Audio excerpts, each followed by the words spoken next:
Sunshine Radio. Ka-partner mo sa balita at serbisyo. Maka-Diyos, makatao, at mapagmahal sa kalikasan. Kalayaan at katotohanan sa Sunshine Radio. Philippine Standard Time, 7 minuto na makalipas ang alas 2 ng hapon.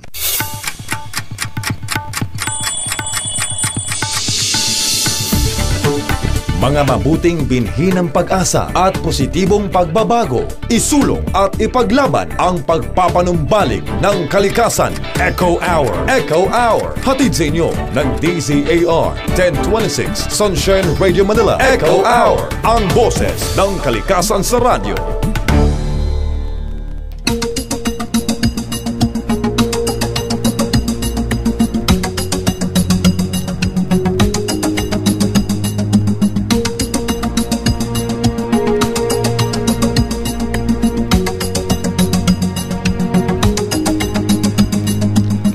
Isang makakalikasang hapon po sa ating lahat mga ka-partners at Sabado na naman po alas 2 ng hapon. Ito po yung paboritong programang pangkalikasan, ang Eco Hour, ang boses ng kalikasan sa radyo. Dito lamang po sa DZAR 1026 Sunshine Radio. Magandang hapon po sa lahat ng ating mga nakikinig dyan mula Luzon, Visayas, Mindanao at sa ating mga ka-partner na nakikinig naman sa iba't ibang panig ng mundo kung saan naabot po ang ating pong signal via live stream sa www.dzar1026.com at ang www.sunshinetvradio.com. Mga ka-partner, alam niyo po mga ka-partner ngayong week na to o sa susunod na week, sa susunod na linggo ay mapapakinggan po natin yung State of the Nation address ni Pangulong Aquino. Ito na po yung pinakahuling sona ng ating Pangulo at kaabang-abang po yan mga ka-partner kung ano yung magiging laman ng sona ni Pangulong Aquino. Ilang oras ba? Meron bang mga issues na makakaligtaan na naman ng ating Pangulo, no? Dahil nung mga nakaraang mga sona ay meron pong ilang mga puntos na hindi po nabanggit ng ating Pangulo sa kanyang mga sona. So ngayon po, naka-inline po yung ating pong topic ngayong hapon na ito patungkol po sa kalagayan po ng ating kalikasan. Ano nga ba ang estado ng ating kalikasan sa panahon o sa panunungkulan po ng ating Pangulong Benigno Aquino III? Meron bang pagbabago? Meron bang mga nagawa ang kanyang administrasyon? Alamin po natin yan mga kapartner sa tulong na rin po ng ating po mga bisita sa hapong ito mula po sa Action Klima Pilipinas. Makikilala po natin silang mga kapartner mamaya-maya po ng konti at batiin lamang natin bago tayo magtuloy-tuloy sa ating discussion this afternoon. Batiin lang natin yung lahat ng ating mga ka-partners na nakikinig ngayon, especially dyan sa Hong Kong, na talaga namang masugid na na nakikinig sa lahat ng programa, especially dito sa Eco Hour, dahil sila rin aware na rin yung ating mga kababayan dyan na nasa ibang bansa, yung ating mga ka-partners dyan sa bandang Hong Kong. Maraming salamat sa inyong pakikinig at patuloy po kayo at pwede po kayong makilog po sa ating pong talakayan po sa araw na ito patungkol po sa SONA para sa kalikasan, yung ating pong title, at pwede po kayong magpadala ng inyong mga comments sa 0927-540-2241. Yan po ating pong text line dito sa DZAR, ang ating naman pong landline kung gusto nyo pong bumati o magbigay na inyong mga sentimiento ba o suggestion patungkol sa kalikasan, sa 801-983-6836-3875 at pwede rin nyo rin pong mapanood o kayo sa Facebook natin, doon po kayo mag-post ng mga comments sa Facebook po natin, facebook.com DZAR1026 or sa facebook.com/DZAR Eco o ECO. Yan po. Pwede rin po kayo sa Twitter po natin sa DZAR, twitter.com/DZAR1026. 1026. So yan po yung ating pong mga pwede pong i-access po ninyo yan. Pwede po kayong dyan po mag-post sa ating pong nabanggit na mga social media accounts. At ngayon po mga kapartner, sa ating pong pagpapatuloy sa ating talakayan, dahil gaya nga po ng sinabi po natin, State of the Nation na ng ating pong Pangulo. So ngayon pong hapon na ito, mapalad po tayo dahil tutulungan tayo ng ating mga kaibigan mula po sa Action Klima Pilipinas. Ang una po nating guest this afternoon ay ang National Coordinator ng Action Klima Pilipinas. Walang iba po si Mr. Jean Angelo Ferrer. Sir, magandang hapon po.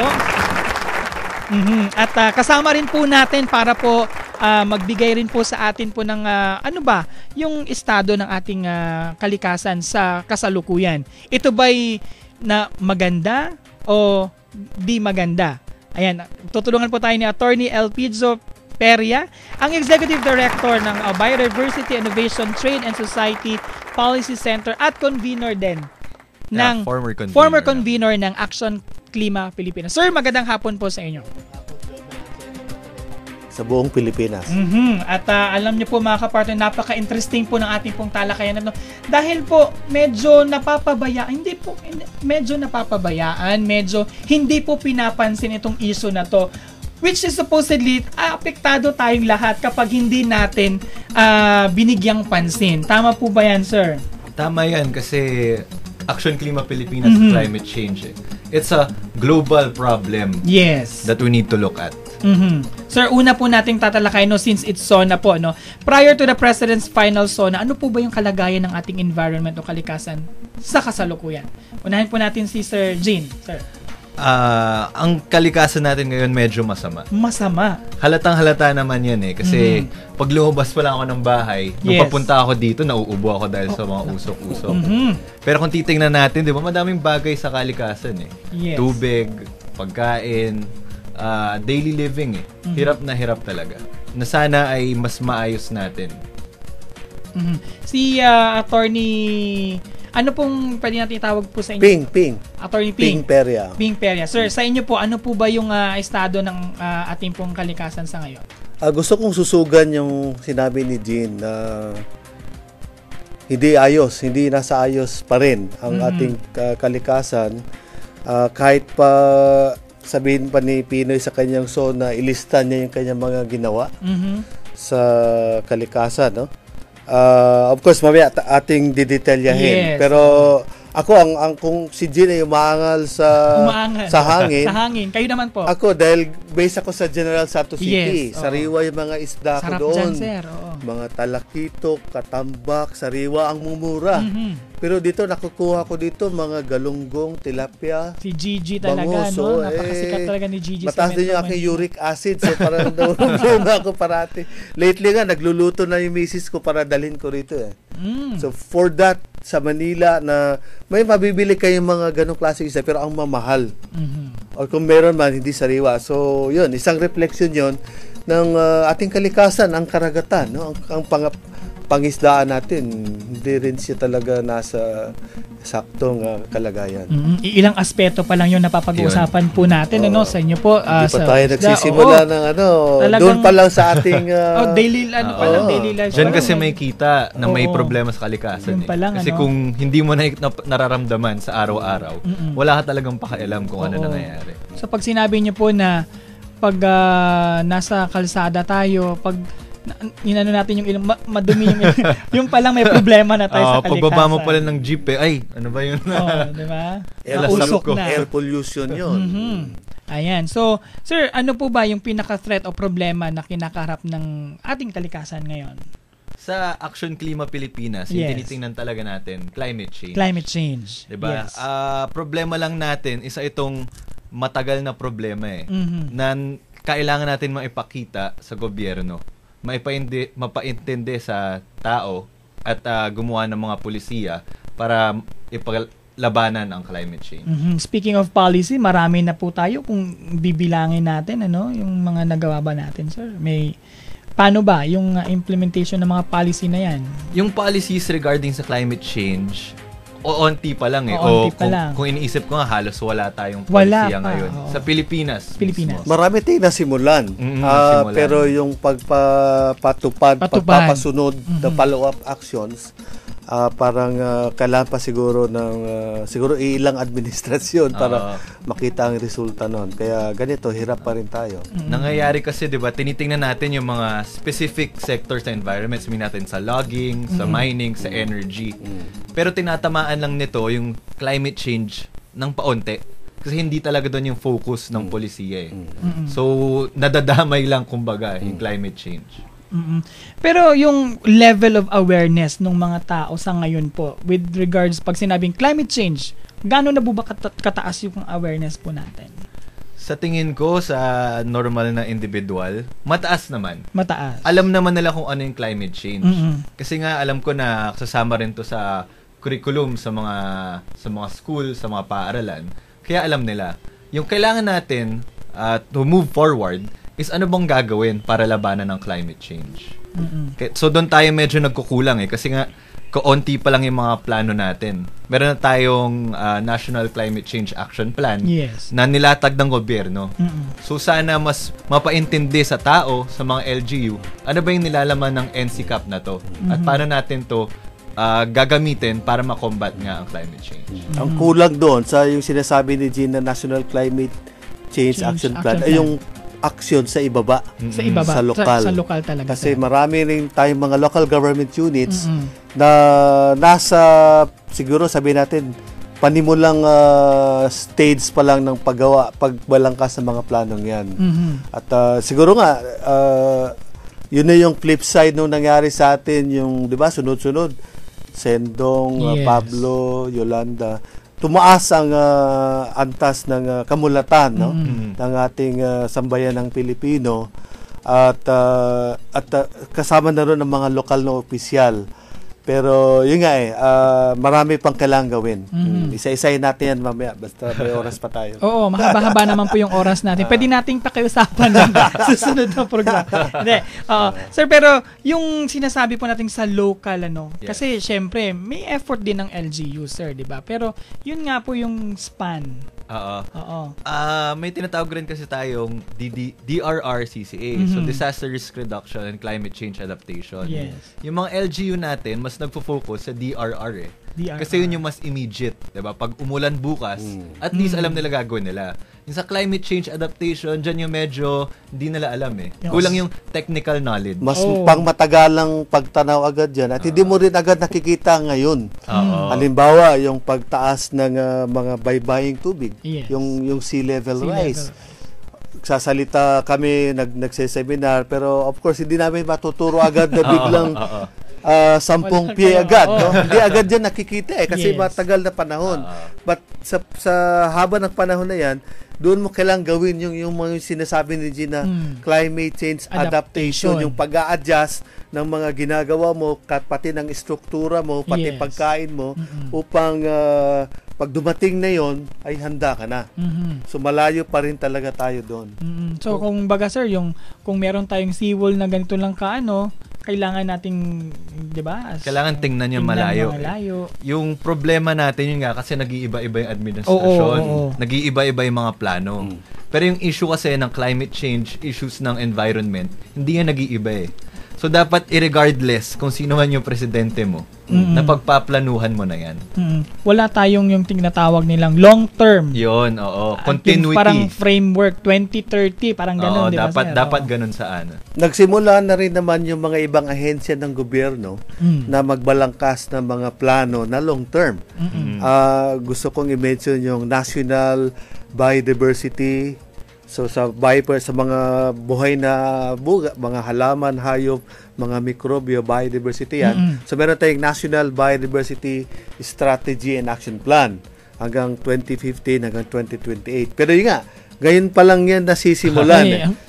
Patapos na tong termino ng ating Pangulo. So of course, ang hope na lang, ang inaasahan na lang na sana nga yung susunod na administrasyon, sino man yung mananalo sa mga nagpaparinig ngayon na tumakbo, ay sundin nila itong plano dahil na may mga pinlano na naman. Pero of course, alam mo naman na iba ang plano, iba yung gawa. At pondo, iba pang usapin yun. So marami tayong kailangan titingnang mga bagay-bagay upang yung mga magagandang layunin na nasa plano, tama rin si Gina, wala rin talaga kulang-kulang. At ngayon, may mga panimulang effort, yung National Climate Change Action Plan, National Biodiversity Strategy and Action Plan, tumatawid na sa mga 2-3 administrasyon, pero hindi pa natin makikita ang resulta niyan, hindi pa siya nasisimulang gawin. So, sino po kaya ang dapat magsimula? Sino kaya, no? Anyway, sir, speaking of climate change, alam po natin yung Action Klima dito po, medyo naka-focus. Yes, Oo. Sa tingin niyo po ba meron pa bang epektong o meron po bang epektibong paraan para upang may address nga itong problema natin itong sa climate change? Yun nga, babalik tayo sa isa itong global problem. Global. So yung pinagkukunan natin ng paglaban sa climate change ay yung sa United Nations Framework Convention on Climate Change. Na active naman dyan yung Pilipinas. Sa totoo lang, yung Philippines is the head of the Climate Vulnerable Forum. So lahat ng mga most vulnerable countries andoon at yung Pilipinas yung tumatayong muka ng mga vulnerable countries. So para ma-address yan, kailangan natin magdala yung tinatawag kasi natin na INDC, Intended Nationally Determined Contribution. Yung problema lang dyan, yun nga, sa global scale ang Pilipinas, 0.3% yung binibigay. So yung kailangan talaga mag-address niyan yung mga developed countries. Na malaki talaga yung ine-emit nila na yun talaga yung pumapatay sa ating mundo. At yung ibang mga miyembro ng Action Klima sa kanilang mga awareness raising efforts, nagtuturo na rin sila ng mga yung pwedeng gawin sa bahay. Sa bahay, pagsasayos ng basura, pagpapatay ng mga kuryenteng hindi ginagamit, pagpapalit ng ilaw, yung LED. No? Malaki na rin ang tulong nun. Basta gawin nyo ng lahat, no? Yung kabuuan, collectively, nationally. So, isa yon sa mga gawain. Marami ring mga miyembro ang Action Klima na tumutulong sa mga karapatan ng mga katutubo upang isaayos yung ating mga kagubatan. Na may mga nagpo-promote ng sustainable agriculture. At meron din tayong grupo na nandito sa tumututok sa mga urban issues, yung greening, yung mga transportation. So, yung kabuuang miyembro ay yung mga individually, yung mga miyembro ng Action Klima may ginagawa at yung sinasabi ni Jean, yung kabuuan, yung international at national yung sinasabi ni Jean. Kami nga mismo, ang BEATS Policy Center ay tumutulong sa mga katutubo at nag-i-initiate din ng mga litigation efforts kontra sa halimbawa sa mga coal-fired power plants na sumisira ng mga coral reefs sa Sarangani Province, for example. So marami kaming ginagawa. Pero of course, kulang yun. Pero sa tulong ninyo, ng inyong radio program, sana nga araw-arawin nyo na ito. Sige, sir. Sige. Oo. At tama po ba yung dapat nga no sa bahay pa lang medyo nagkakaroon na po tayo ng unti-unting kaalaman paano nga ba tayo makakapag-adapt o makakatulong para mag-emit. For example po, tama po ba ako yung nabasa ko po na kapag nag-full charge na ang iyong cellphone, dapat tanggalin mo na. Pag nagsabi na, para naman makasave ka. Pero hindi, nasisira ito yung battery mo. Kasi yung iba, pag naka-full charge na, gamit pa rin. So, parang wala pa rin. Actually, yung mga tawag dyan is the carbon footprint, di ba? Ng isang individual. Kunyari, pag sumakay ka ng kotse, syempre, mas malaking carbon footprint mo sa taong nagbibisikleta. Sa bahay, yun nga yung sinabi ni Ping kanina, may mga actual naman na ano ba pwede natin gawin. So, bawas-bawasan natin yung ilaw, diba? Yung pag-charge, sana wag masyadong sagarin. Kasi madami rin sa news, diba? Sumasabog minsan yung cellphone. Kung tatanungin mo nga yung mga vegetarian, ang isang solusyon upang mabawasan ang greenhouse gas emission dahil 18% ng global greenhouse gas yung methane. Yung pagiging vegetarian. Huwag na tayo kumain ng mga karne. Kasi baboy, manok. Malakas umutot yung mga yun pag kasama yun, yung agricultural practices, nagko-contribute yun sa total greenhouse gas emission. So, sa pananaw nila, kung kumain tayo ng gulay parate, araw-araw, parang Ilocano, pero yun nga, may gulay pa ba tayo nakukuha na bibili? Mahal din no? Diba? Dito, sa yun lang. Saan kaya tayo makakakuha ng presko pa dito sa Metro Manila na Balik tayo sa Mindanao, sa Visayas, sa mga kaislaan, sa Palawan, sa Bohol. sa lipat tayo doon. Ang problema yan pag lumilipat nga tayo doon, sinusundan din tayo ng industrialization. So, kahit gusto natin lumayo sa, sabihin natin, usok sa Maynila, sila naman yung sumusunod pag lumipat doon. So, dapat may disiplina din yung tao na wag natin hanapin yung mga ganyang bagay. Na demand kasi yan So, sa energy, sabi nga natin, sa transport, yung mga jeep na yan, naghahanap tayo ng solusyon meron kaming miyembro yung mga nagpupush ng e-vehicles, mga e-tricycle. Pag tumaas yung demand natin sa mga ganyang mga bagay, na mas mababa ang carbon footprint, mas makaganda ito sa Pilipinas. Kaya lang, yung nakikita naman natin dito sa Metro Manila, hanggat tumatakbo pa. Ganun talaga. Hanggat tumatakbo pa, maandar pa kahit walang aircon yan, kahit warak-warak na, basta kaya kang dalhin kung saan mo kailangan pumunta. Sasakay ka dyan. Dapat kasi yung mindset ng mga Pilipino, maiba na rin. Yun, doon tayo magsisimula. Kasi pag yung mindset natin, old pa rin, ayaw natin, kasi mahal yan, ganito yan.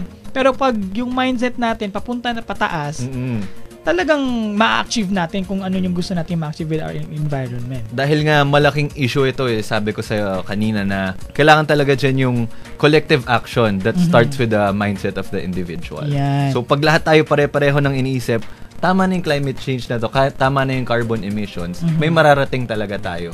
Ayan. So hindi na, kung ganyan po yung mindset natin lahat mga kapartner, yung ilong natin malinis. Yan lang yung pinaka-example pag bakit marumi kasi pollution sa labas Kaya tumataas yung benta ng mga yung mga allergy, mga ganun. Kasi mga gamot. Lumabas ka pa lang nagkakasakit ka na. Oo. So yan po mga partner medyo talagang malawak. Malawak talaga yung problema natin sa kalikasan. So sa pagbabalik po ng ating pong programa ay iiwan po natin tong question na to sa ating mga guest po na to. Ano ba yung climate justice at itong environmental justice at paano kaya ito matatamo? Sa pagbabalik po yan ng ating programang Eco Hour, ang boses ng kalikasan sa radyo. Eco Hour. Sunshine Radio. 1026 Manila. Your Earth. Friendly Radio. Ang Petron, alam na lahat tayo ay may gustong puntahan. Si Carlo, na business owner. I want to be efficient. Ang sayang na oras, sayang na business. Kaya Petron XCS ang gamit ko. Si June, na isang ama. Maiuwi ko sana si Junior sa lola niya. Kaya naka-Petron Extra Advance ako para may pang-extra sa weekend. Si Dr. Noel. Kailangan mabilis ako dahil nakadepend sa akin ang buhay ng iba. Dapat Petron Blaze 100 Euro 4 ang nasa makina. That's why Petron has formulated fuels with world-class additives, thoroughly tested and daily calibrated for every car and every driving condition. Saan man ang nais mong puntahan, Petron takes you there. Petron, world-class fuels for everyone. Basta biyaheng may bonding, mas malayo ang mararating with Petron Extra Advanced 93 Octane. Go for the extra miles. Ikaw ba ay tech-savvy? At isang computer geek? Narito na ang programang para sa iyo. iTech. Huwag mapag-iwanan sa latest technology. Alamin ang pinakabagong release at upgrade sa inyong paboritong games, apps at software. Dahil di nagpapahuli ang Pinoy, maging iTech tuwing Sabado alas 3 hanggang alas 4 ng hapon. Dito lamang sa Sunshine Radio 1026 Manila. Ito ang Sunshine Radio.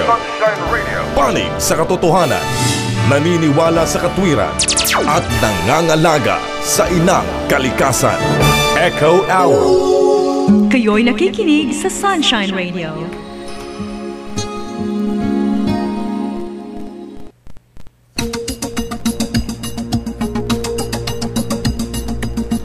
Kayo pa rin po yung nakikinig ng ating programang Eco Hours sa ganap na oras na alas 2:30 na po ng hapon mga kapartner. At tuloy-tuloy pa rin po ating talakayan patungkol po sa SONA para sa kalikasan. So maaari pa rin po kayong magpadala po ng inyong mga text messages sa 0927-540-2241 o tumawag sa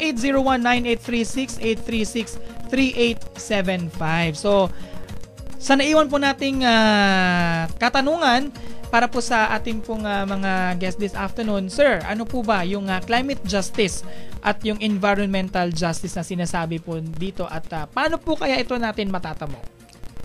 Climate justice. So, sa dalawang katagag yan, hustisya sa klima. Ito yung naging panawagan ng mga NGOs nitong mga panahong nung year 2009.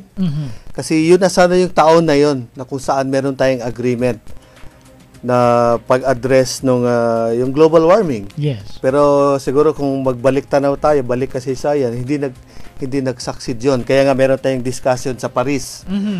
So, puntahan natin mamaya. Pero climate justice, ito yung panawagan ng mga global civil society movement na ang mga mayayamang bansa, dahil nasa tamang estado na sila, may kakayahan, may teknolohiya at may pera, dahil sila ang may mas mataas na kakayahan, at sila rin kasi yung kailan sila unang nag-industrialize, mga 1870s patas, di ba? Yung Industrial Revolution sa Britain na lumipat sa US at sa Japan. Sila ang may kailangang maraming gawin. Sila dapat, at nakapaloob yan actually sa mga provision ng convention, United Nations Framework Convention on Climate Change. Meron silang tinatawag na historical responsibility. Yes. Kung titingnan mo yung kanilang mga ginawa nung sinauna, nung una silang umasenso at ngayon nasa mabuting economic standing na sila, ang climate justice ay sinasabi na yung mga bansang yon ang dapat may malaking gawin upang i-address. Mag-provide sila ng pondo at teknolohiya. Yes. Kasi nga, ang nangyayari, tayo, Pilipinas, mahirap tayong bansa, kailan lang ba tayo umunlad? Hindi nga tayo kumpletong umuunlad pa. Ganyan, paunlad pa lang, kaya tayo developing. Pero di ba, itong mga extreme weather events tulad ng Yolanda, o yung mga bansa yung mga Vanuatu, Tuvalu, Kiribati, mga maliliit na bansa yan. Wala naman silang kinalaman yan, pero sila yung nagsasuffer, nawawala. In fact, nalulunod na yung mga isla sa mga small island developing states na yan.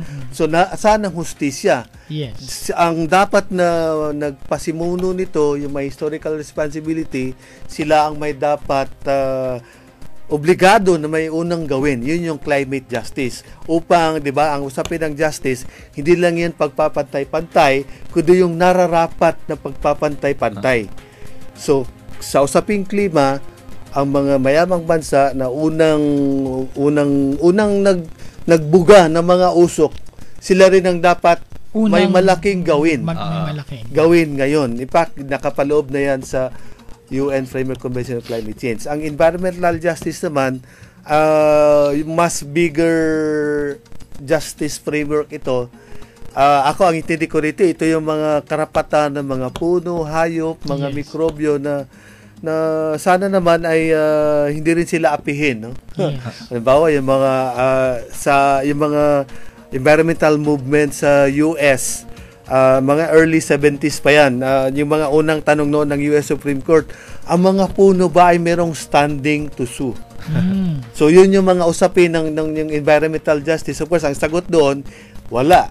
Pero yung mga komunidad na nakabantay sa kanila, na nag-aalaga sa kanila, sila yung bigyan mo ng nararapat na karapatan upang yung tinatawag na redress, iayos yung mga hindi tamang gawain sa kalikasan. Yun yung environmental justice. So for example po dito sa nagaganap po dito sa Pilipinas, lalong-lalo na dito sa may Metro Manila, sir, yung reclamation. Lalong-lalo na yung sa may bandang Las Piñas, kung saan plano daw na gawan ng dyan, airport o kung ano-ano man. May mga puno, may mga bakawan, merong mga isda rin, merong ding so may ipinaglalaban po yan ngayon na wag ituloy yung reclamation. So yun yung environmental justice, ng mga buhay na bagay, ng mga elemento ng environment na bit-bit ng mga taong nandyan, yung mga stewards, yung mga community na nasa paligid. Yung pagtutulak nila nun, yun yung environmental justice. So yung mga tagapagtanggol ng kalikasan. Ayan, so may mga pumapasok na po tayong mga text messages po. Mamaya babasahin po natin yan. So, natanong ko na po ito pero yung climate smart ng pagiging ng mga Pilipino, Meron naman siguro. Pero nakikita naman natin yan may mga alternatibo na tayong bagay na binibigay. Gumagalaw na tayo sa eco-friendliness. Kahit yung mga, sabihin natin, mga private companies, yung sa industriya, nagtatatag na sila ng mga corporate social responsibility. Pero yun nga yung problema sa mga ganyan is may nagawa ka ng masama bago pang sinasalo ngayon. So sana sa simula pa lang ay climate smart na nga Pero tayo. ako, kung hindi ka nagbago ng iyong lifestyle at kumain ka ng maraming gulay at konti yung konsumo mo ng elektrisidad, pinapatay mo yung ilaw mo, inaayos mo yung basura mo, hindi ka climate smart sa tingin. Sa akin pa din. Kasi na-measure mo naman sa sarili mo baka, di ba nga, pag uwi mo, naka-aircon ka yung sinabi mong carbon footprint, yun. Diba? Na conscious ka. May mga app na nga ata ngayon na pwede mong alamin yung iyong carbon footprint sa mga diba, ginagawa mo. Tayo dito sa Maynila, usually, higa ka sa kama, aircon, TV, cellphone, laptop, mag-isa ka lang nun, pero yung konsumo mo ng enerhiya, sobrang taas na. That's not being climate smart. Oo. So, isa-isa lang. Diba kung ano lang yung kailangan? So, yung po bang hindi alam yung, kasi diba meron tayo, for example, sa mga basura, sir, diba meron tayong 3 lalagyan. May biodegradable. Pag hindi mo alam kung saan mo itatapon yung hawak-hawak kong basura, ibig sabihin hindi ka climate smart. Minsan kasi may mga taong mali pa yung pagkalagay. Ano naman yan hindi natin sila masisi kasi minsan may mga tao rin hindi alam talaga. So, dyan pumapasok yung mga grupo kagaya ng Action Klima na to educate. Okay. Pero saan ba nagsisimula talaga yan, di ba? Sa paaralan Paaralan. So, dapat sinasama yan sa pagturo sa kanila ano ba yung reduce, reuse, recycle. Yes. Ano ba yung biodegradable, non-biodegradable, yung mga ganong bagay. Kasi kahit sa bahay, pwede mo yung gawin Kasi sa usapin ng basura, yung mga nangongolekta naman yan, may ganyan na silang sistema Nahihirapan lang sila syempre pag yung basurang kinuha nila, halo-halo pa rin. Kasi dami-daming basura. Alam nga naman, bawat bahay, isa-sort pa nila. Kawawa naman sila. Kaya kailangan magsimula rin sa bawat tahanan. Pero ano rin siguro yan, yung tinatawag na climate dump o climate laziness. Kasi alam naman natin yun. Kaya tama si Gina, kailangan ulit-ulitin yung awareness raising. Pero isa rin na tinutulak ng mga miyembro ng Action Klima, yung GAIA, na yung Global Action for Incinerator Alternatives, yung iwasan yung mga quick fix na mga technologies upang i-address ang ating lumalalang problema sa basura. Yung incineration technologies, totally opposed yung aming grupo dyan. Okay. Kasi merong health risk din. Meron talaga. Meron, kasi yung mga poisonous gas na lumalabas sa basura na yan, na pag nakuha yan ng Pilipino, ng isang tao, hindi niya masasabi kagad na may sakit siya Matagal kasi yan Matagal bago makita yung epekto. Pero yung mga hospital, sir, gumagamit na rin ba ng incinerator? Parang pagkakaalam ko, meron. There's a system for them kasi may separation pa yan. May hospital waste pa and there's residential waste. So, tinitingnan ng pamahalaan kung paano ba isa-separate yan. Kasi hindi pwedeng paghaluan yan Kasi magkaiba din yan. Sa usapin kung may incinerator na yung mga hospital, hindi pa ako sigurado. Sa tingin ko, pinopropose pa lang kasi yan sa Kongreso ngayon na payagan na nga ang incineration.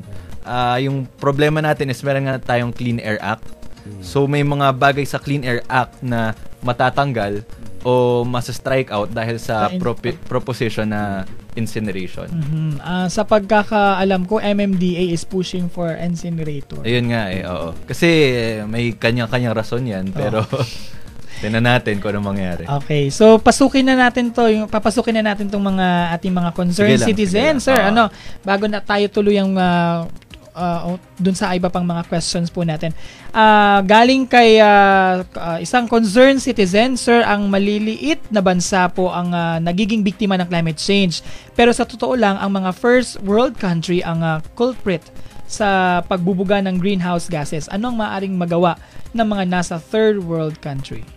Actually, dyan tayo bumabalik ulit sa INDC Kasi dyan mapapakita ng mga hindi naman third world country, I think, tinanggal na yung term na yan, developing country, developing country is to submit INDCs, ulitin ko lang, Intended Nationally Determined Contribution, na ipapakita na yung bansa na to, kahit maliit lang yung emission, kagaya ng Pilipinas, ay kayang-kaya babaan yung emissions natin.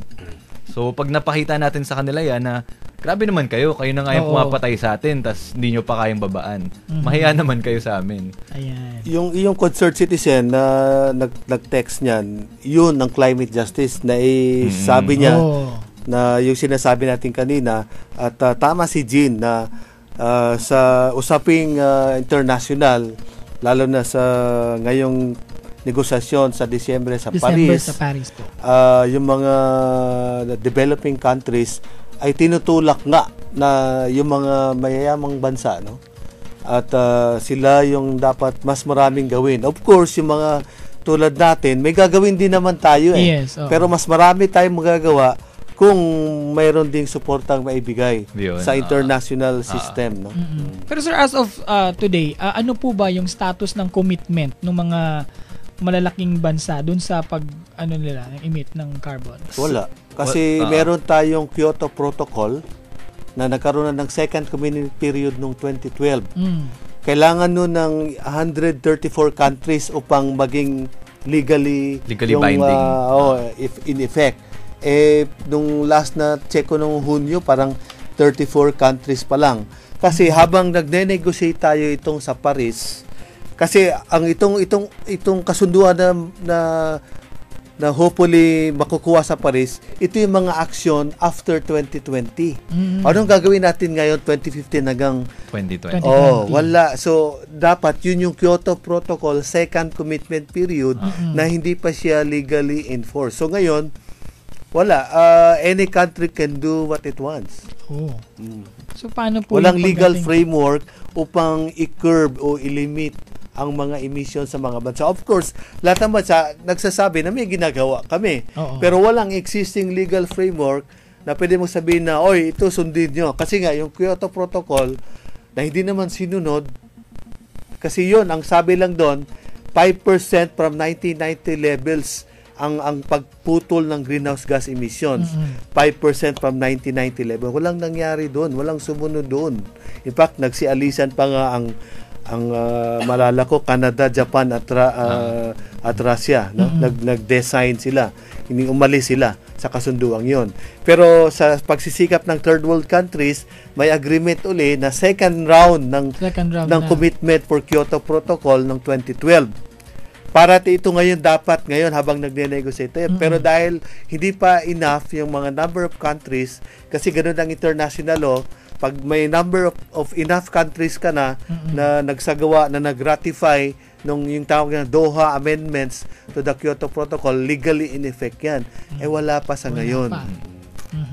So, ibig sabihin po sir, sa pagdating po ng December sa Paris, wala pa tayong parang ako isang country na ito yung specific na ibabawas ko, wala pang ganun. Ang nangyayari nga sa sinasabi nga ni Jean, yung intended nationally determined contribution, parang parang sakay tayo ng jeep, punta tayo ng Bulacan at mamamasahe tayo.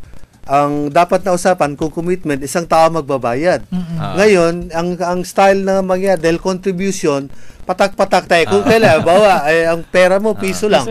Ang pamasahe papuntang Bulacan, 3 tayo, sabihin natin na 80 pesos. O di yung sinong magpupuno ng 79 pesos.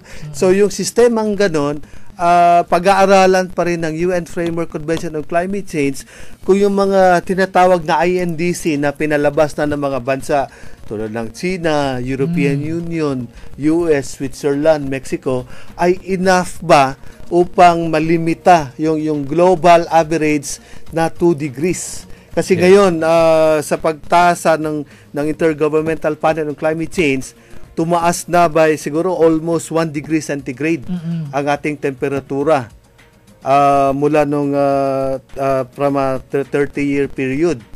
At ang pinag-uusapan na lang na dapat sa ating actions to limit yung mga greenhouse gas emission, dapat collectively na hindi tataas ng 2 degrees centigrade yung overall average.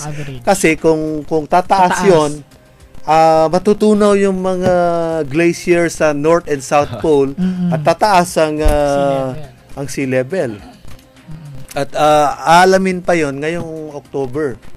So, hindi pa rin natin alam kung yung mga commitment na binibigay, baka piso, 80 pesos yung pamasahe, sino magpupuno nung 70 pesos? Kaya nga, ganun yung usapin na yung mayayamang bansa, yung sa ating tatlo, sino maraming pera, siguro ikaw, Joven, dahil maganda yung istasyon, ikaw pupuno ng pamasahe. Kasi ako, galing akong Mindanao, piso lang yung pera ko. So, ganun yung pagtitingin-tinginan ng mga bansa sa Paris. At yung sinabi ni Gina, na contribution ng bawat bansa. Pero, kailangan nating tingnan kung yan ba ay magiging sapat upang malimitahan yung pagdami ng greenhouse gas upang hindi tumaas ang global temperature na ngayon ay tumataas na.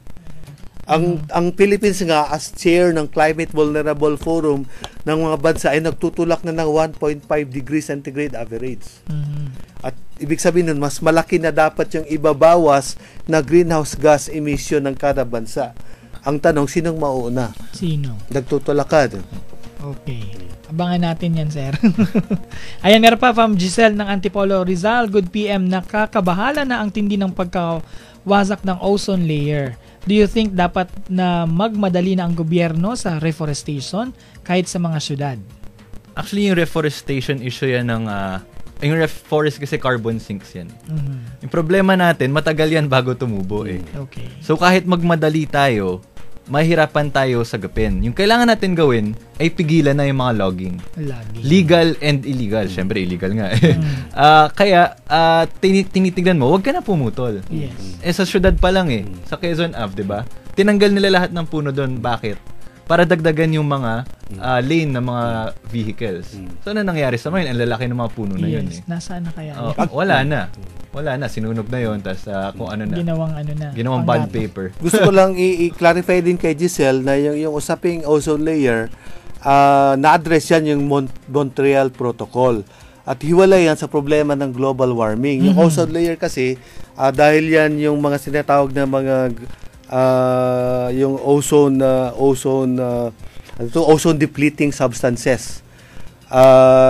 Somehow na-address yan, pero yung global warming na dala ng carbon dioxide emissions and other greenhouse gas, hiwalay na problema yon.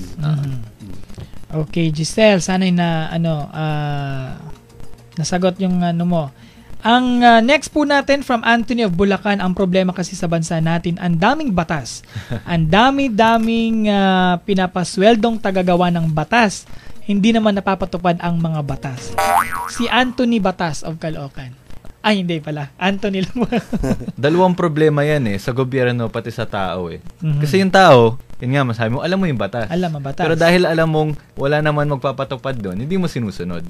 So una, sunodin mo yung batas. Kahit wala nakatingin sa'yo. Okay. Diba, kahit sa sarili mo lang, sumusunod ako, isang magandang individual, maging example ka na sa ibang tao. Yes. Sa gobyerno, alam nila na problema yan. At di na ako mag-comment doon. Wala kasing nasasampulan, no? Walang nasasampulan, tama. Oo. Hindi, gusto ko ibalik din yung ating tema ngayon, yung SONA. Ito example na si Pinoy na siguro dahil masyadong tutok sa economic condition ng bansa, wala namang masama doon, pero somehow hindi niya masyadong nabigyan ng atensyon na equal attention as the economic issue, yung environment. Okay. So dahil doon, siguro kaya ganoon na rin yung attitude ng lahat na nasa gobyerno na environment naman na lang yan abala yan, o kung negosyante ka, dagdag na gastusin. So magiging mahal ang iyong produkto o serbisyo. So until na ma-address yan, na nagsisimula sa sa pinakamataas na opisyal ng pamahalaan, tanong mo lang, ang environment ba, ang DNR ba ang pinakamataas na budgetary, yung may malaking budget? Hindi. Of course, priority yung education. Pero sana kasunod ba doon dapat environment, di ba? Kasi pag magandang environment, magandang education. So kulang pa rin sa prioridad. Kaya nagre-reflect yon sa lahat ng mga proyekto nasa pamahalaan. At ang tao, nakikita naman na wala naman seryosong so sige lang. Go with the flow na lang din. Ayan, so next po natin from Makati City. Magandang hapon. One of the worst problems po is ang basura. Kahit saan tinatapon, kahit sa mga ilog, estero. I suggest sana i-include sa curriculum sa eskwelahan ang environmental concern, tamang pagtatapon ng basura, etc. From Bernadette of Makati City. Na-cover natin to kanina. Yun nga kasi yung ganyang problema, nagsisimula yan pag bata ka, diba? Yeah. Pag nasanay ka naman ano ba yung tamang term? Segregation. Yes. So pag nasanay ka habang tumatanda na plastic sa plastic, huwag ka magtapon dito. Pag tanda mo, dala mo pa rin yan eh. Sa EDSA nga lang, diba? Yung biglang magbababa ng bintana tapos magtatapon ng inuman o kung ano man, bote, whatever. Hindi naman natin masita yun. Kasi ano yun it's a behavior of the person. So pag bata pa lang hindi natin naturo yung tamang behavior, mahirapan tayo address yan pag tumanda. At meron na rin tayong Republic Act para sa environmental education. Yes. So balik tayo dun sa implementation. Implementation. Ayan. Kahit nga dun sa I salute yung sa Hong Kong, sir. Kahit nga dumura ka, may bayad. Dapat naman kasi. Oo, diba? Kasi kung disiplina yan, Di ba Singapore yun? O iba yung Singapore? O iba rin po yung sa yung Singapore. bubble gum. Sa Hong Kong, ang mahal ng laway. Dito, libre lang kahit saan. Hindi, meron nga tinatawag dyan, freedom of speech. Freedom of speech. Constitutionally guaranteed. Okay. Ayan. Next naman, ano ang komento nyo, sir, sa isinusulong sa Kongreso na Environmental Insurance mula kay Bokbok ng Caloocan City?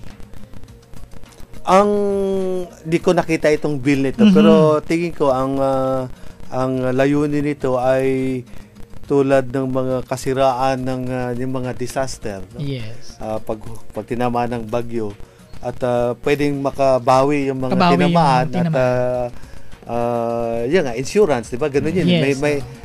May ibang tao, may ibang kumpanya magbabayad doon sa mga nasira sa'yo. Okay. At maganda yan.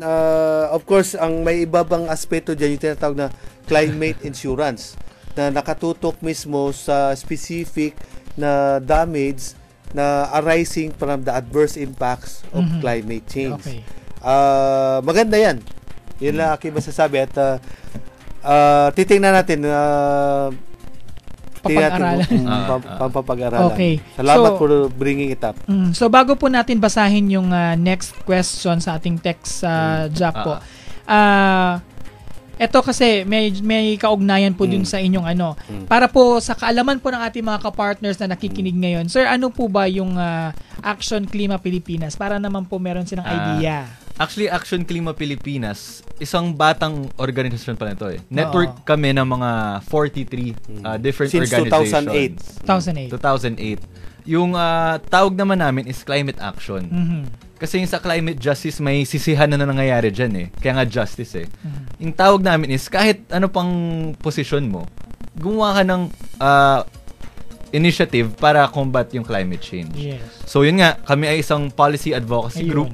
Kaya kami nag-lobby sa gobyerno, katulad na nga ng People's Survival Fund, na paano ba natin ma-address yung mga bagay na to. So sa international and national arena, nandoon ang Action Klima Pilipinas. And even local. So in connection po doon, kasi may tanong si Kakay ng Pasig City, yung People's Survival Fund, ano na po ang nangyari? Di ba pasado na siya sa Senado? Pasado na yan, pero sa mga hindi aware, kahit may law ka na, kung wala kang IRR o implementing rules and regulations, walang mangyayari.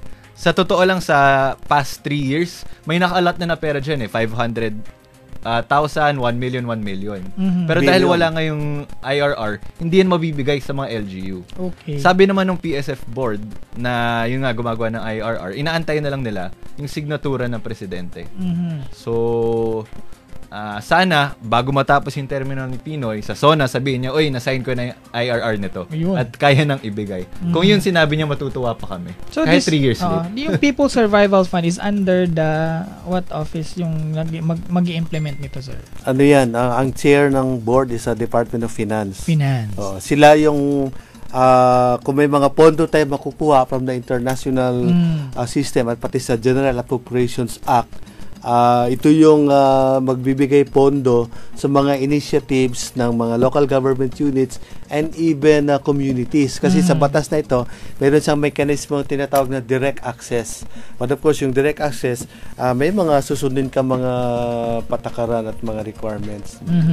So speaking of IRR, yung Climate Change Commission, balita ko wala pa ring IRR.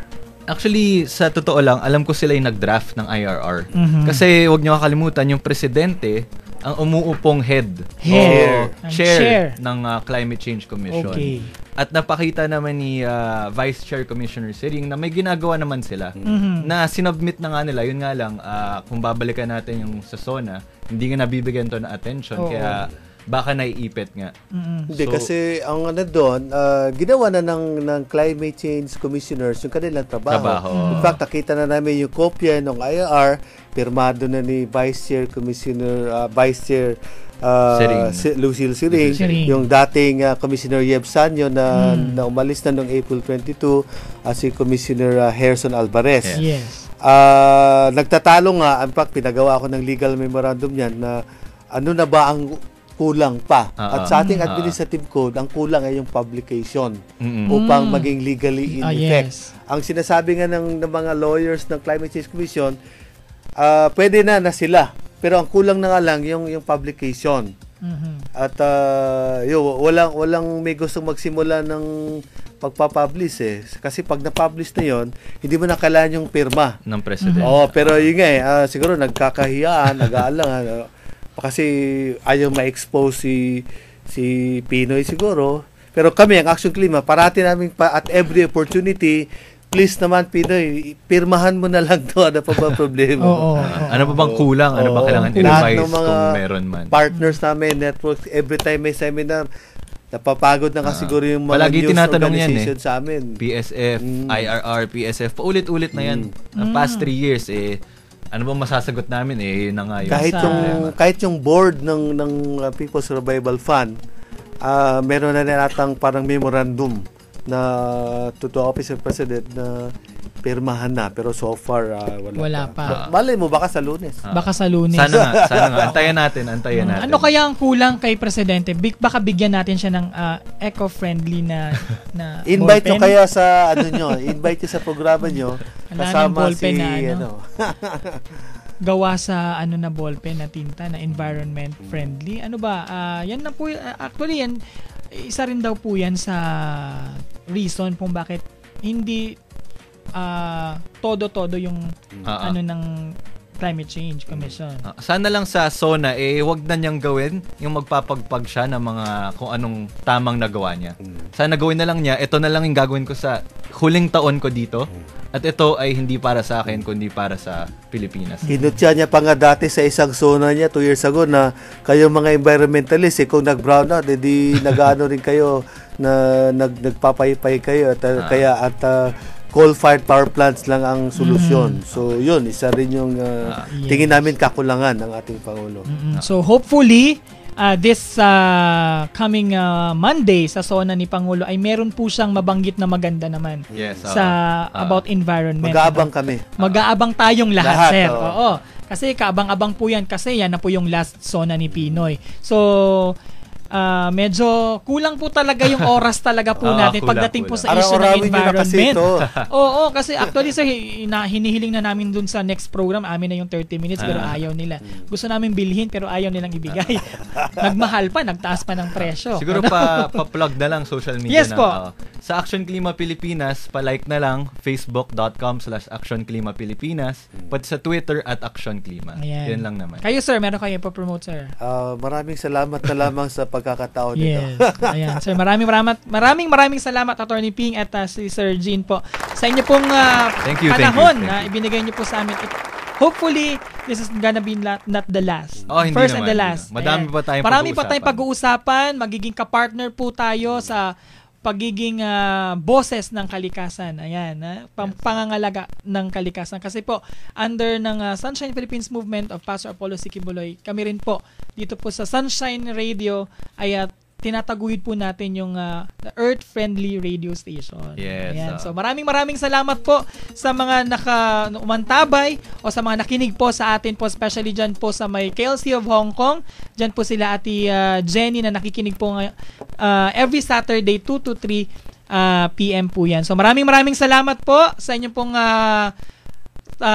pag-suporta po dito po sa programa, at sa ngalan po ng ating pong President and CEO ng Sunshine Media Network International at founder ng Sunshine Philippines Movement na si Pastor Apollo C. Quiboloy.